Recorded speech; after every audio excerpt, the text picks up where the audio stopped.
Hazel. How you doing? How you doing, little lady? Oh, you gonna talk to me? Oh, hi. Hello. Hello, students. Welcome to your last YouTube first grade math video. I'm just sitting here enjoying a little moment with Hazel Hamster. This is the most recent pet here in the house, and she likes to clean herself. And she likes to stay here on this cute little washcloth. That's all it is. But there she is, just sitting here with her while I was getting ready for my math lesson. So I'm gonna go put her back in her habitat where she'll be safe, away from a cat and a dog. And we're gonna do our final lesson, which is a review of your practice test of Unit 9. Every time I turn her, she turns. Oh, she's tricky. Last week. So we'll do that now. Give me a minute to get her back where she has to go. Okay, hi, we're ready now for our final math video.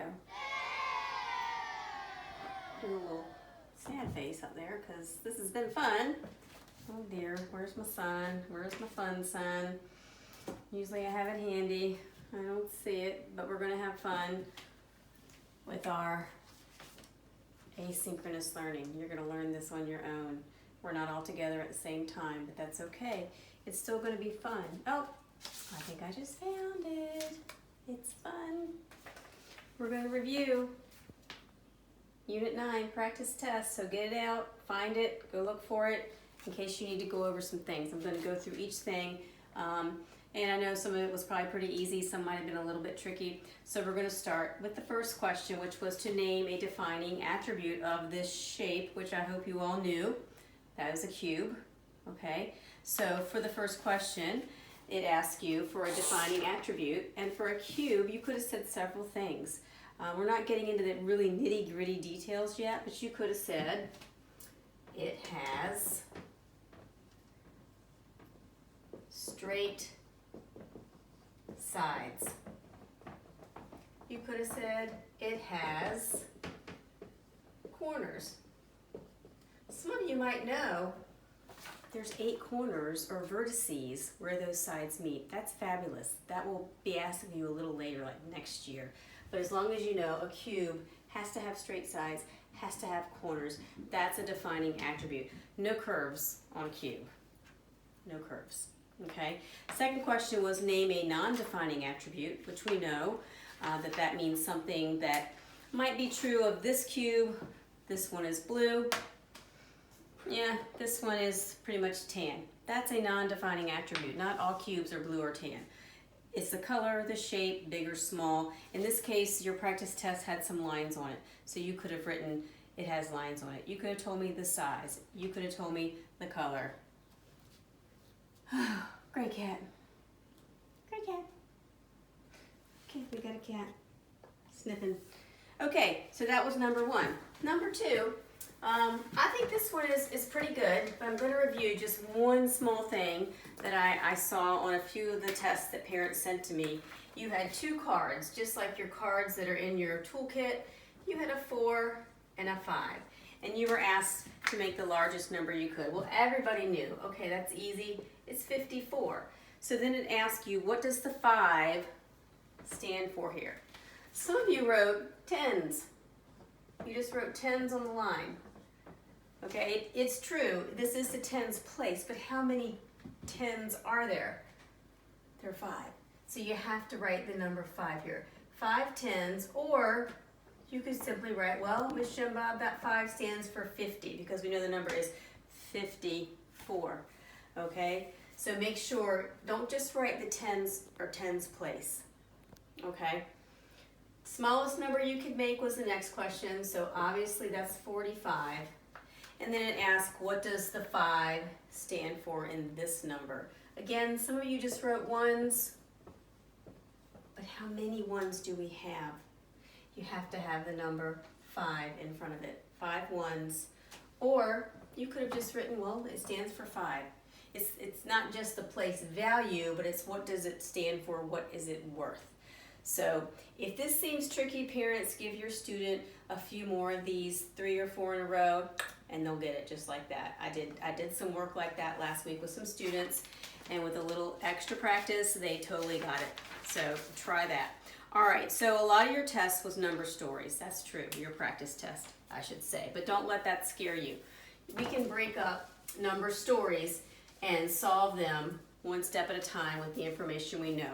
The first one said that Mike has 65 cents. He's going to go to the school store and buy a couple of things. So the first thing you want to do is write the number. Okay, he has 65 cents. And you can even write the cent sign if that helps you. He wants to buy a ball for 50 cents. And he wants to buy some stickers for 25 cents. And it asks you how much, does he have enough money to purchase this, okay? So again, the reason that I tried to give you a little extra space on your test was so you can do some scratch work. You can do some figuring. That's a good thing. We like scratch work as math teachers, okay? So your first step is to figure out, how much do these two things cost?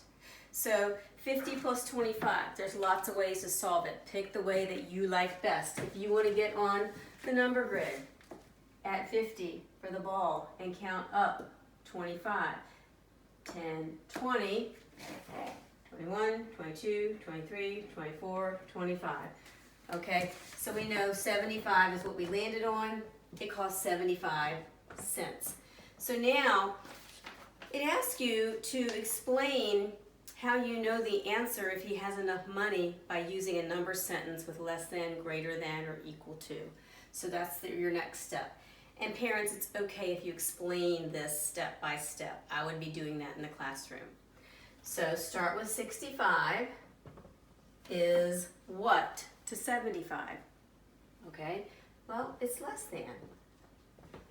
All right, so that is your number sentence with a relation symbol, less than, greater than, or equal to. So the answer was no. He does not have enough money to buy those two things. He needs to go find how much more money? Most of y'all could say, oh, he needs 10 more cents. That wasn't a question on the test, but most of you would know that. All right, let's move on to the next one. So it says here that Fran bought a bookmark for 26 cents. So again, take it step by step and write it down as you go in the space on your paper. You'll have extra space on your test on Tuesday. And also a crayon for 6 cents. How much does she need to spend and pay to get this?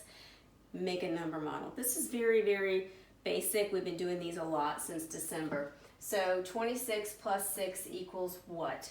Again, you can really use your fingers if you want. 27, 28, 29, 30, 31, 32. I just counted up 6.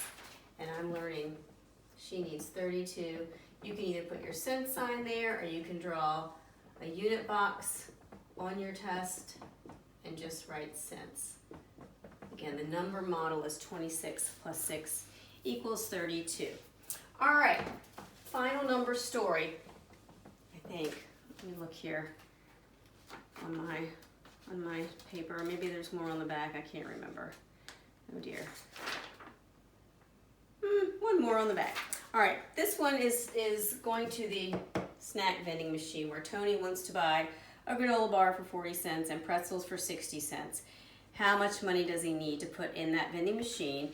And in this case, I wanted you to show your answer in cents and dollars and cents notation, 2 different ways. So again, your first step is you have to figure out what is 40 cents plus 60 cents, because those are the items Tony's buying. Well, even though the smaller number is listed first, you can start on 60. Many of you tell me you do that, which is great. And you might just count up on your fingers, 70, 80, 90, 100. You know, you just counted 4 tens is 40. If you need to actually do it here on the number grid, 10, 20, 30, 40 more cents, it is 100. So that's step 1. So now I want you to write it showing it in cents notation. How many cents is that? Well, it's 100. That'd be a lot of coins to have in your pocket. With dollars and cents, always start with the dollar sign first. It's over 99 cents. You're now at $1, which is where we are. Start with your dollar sign and start with how many dollars? Well, in this case, it's just 1. You need the decimal point, $1 and no extra change. It wasn't $1.10. It wasn't $1.06. It was just $1. That's cents notation, dollars and cents notation. Again, parents, if your student's getting tricky, sometimes students want to do this and have both because this is what they learned first. So just encourage them and say, you know what, you just don't need that cent sign because now you're up to $1. Give them a couple of dollar amounts and they'll get it with a little bit of practice if it's tricky for them. All right, so the next part of your test was to circle true or false for your number sentences. And I feel pretty good that you guys have been doing this for a long time, 4 or 5 months. So I'm not going to review these. Parents, if your student had trouble, just give them some other number models like you see here on the test and have them practice. But I feel pretty confident that they are good with that. All right, the next one was to draw a base 10 blocks based on the number I gave you. And in this case, I gave you the number 60. And again, we're talking about what do the numbers stand for in this number. So the number is 60, and I wanted you to use a long and a cube to show 60. And then I wanted you to use dimes and pennies using the fewest possible coins. So most of you probably knew, well, that's easy. I just need 6 longs. There's no ones, which means there's no cubes. Same thing with your dimes. You simply needed 6 dimes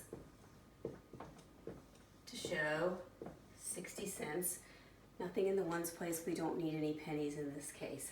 So what we notice here is we have 6 longs and 6 dimes to show the number 60. What does the 6 stand for? Same question as before earlier. Don't just write tens. If you're going to write the word, make sure you tell me how many tens. It is 6. Or you could just simply write the number 60. And what does the 0 stand for? Don't just write the number. Oh, that's the ones place. That's true, but there's 0 ones in this particular example. Or you could just write 0. That would be the answer for that. So as you go through these, I'm giving you little tips on how to begin solving these. And again, parents, it's okay to read these to your student and explain that. All right, we're going to do one last problem, and that is a number story involving a purchase from the school store to compare. So it says here, Tina bought scissors for 30 cents. So again, oops, gee, sorry, didn't do a very good job erasing the board. Okay, Tina bought scissors for 30 cents.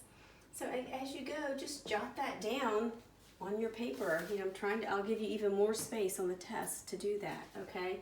And she bought a pen for 31 cents. So write that. We're going to be adding most of the time. I'll go ahead and tell you that. All these number stores are adding. So we know this is Tina. Let's put her name right over here. But then we know that Jim, well, he bought ball for 50 cents. And also some stickers. Those stickers are popular. We've talked about that, for 25 cents. So the first question is, who spent more money? So the first thing you have to do is to create these number models and figure out who spent what. So some of you might say, well, I just add my tens first, Miss Shimbob. I see 3 tens here and 3 tens there. That's 6 tens altogether. We know that stands for 60. And there's only 1 1, so that's 61. But again, do what is good for you. If you need to get on the number grid and start at 30 and count up 31, do it that way. If you need to draw base 10 blocks out and then count them up, do it that way. So down here, again, you might say, well, I see I have 5 tens and 2 tens. 5 plus 2 is 7 tens altogether. That's 70. 0 ones, none at all, and 5 is 5. So we have 61 cents here, 75 cents here. We can put our little cent sign on the end if we'd like. First question is, who spent more money? Well, Jim. He spent more money. We'll just put a little check by his name. So we want to write a number model comparing the two. And that's simply going to say something like this. 30 plus 31 is less than 50 plus 25. So don't let it worry you or upset you that there's one more step with a number model with the relation symbol, because you've already figured that out. So just write it and put in here the proper sign. We know that 61 is less than 75, and that's what you just wrote. And I would accept if you wanted to just write the totals, 61 is less than 75, that would be fine as well. So there you have it. That's it. Oh, you're kind of sleeping over here in your bed. She's not in her usual spot. I think she's sad that this is the last video. She's down. She's not up here on the chair where she usually is. Okay, thank you for your attention. I hope this review helps you. You have all day today to practice this. I'll send you the actual test on Tuesday, and I wish you a lot of luck, and I'll see you at our next synchronous class.